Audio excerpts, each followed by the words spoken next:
Another common objection to Christian nonviolence is Romans 13 and Augustine's just war theory. The argument basically says that, yeah, sure, Christians shouldn't take justice into their own hands, but Romans 13 declares that there are just authorities that are God-ordained, which provide a legitimate means whereby we can kill other people. I'll argue, however, that there are at least 5 problems with this. First, there are exegetical problems, and this often arises because people read Romans 13 separated from Romans 12. Just listen to how Romans 12 describes the life of a Christian.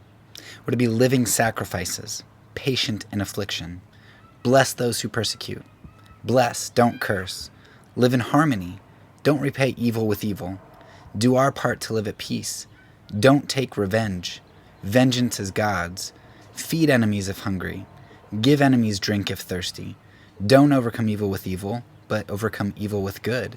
And then after Romans 13, 1 through 7, it continues with, we have a continued debt to love one another, or to love our neighbors, and love does no harm to our neighbor.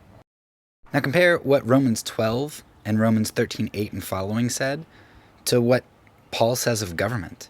Government brings terror, it causes fear, it bears the sword, they're agents of wrath, and they bring punishment.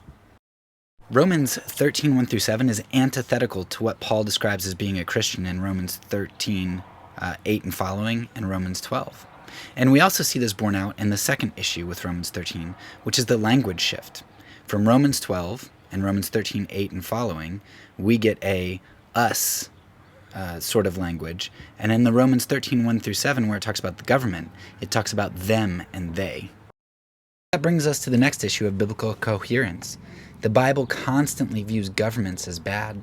All the way back in 1 Samuel, where God says that choosing a king for Israel was basically usurping God from his throne, where we see Daniel talk about governments as beasts.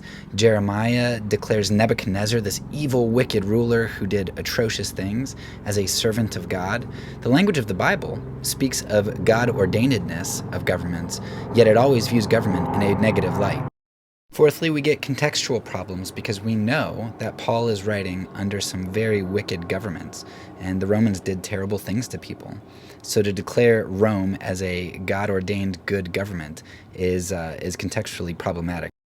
Finally, we know that there are significant historical problems because the early church viewed the army as a big problem to Christians and often refused to give communion to soldiers.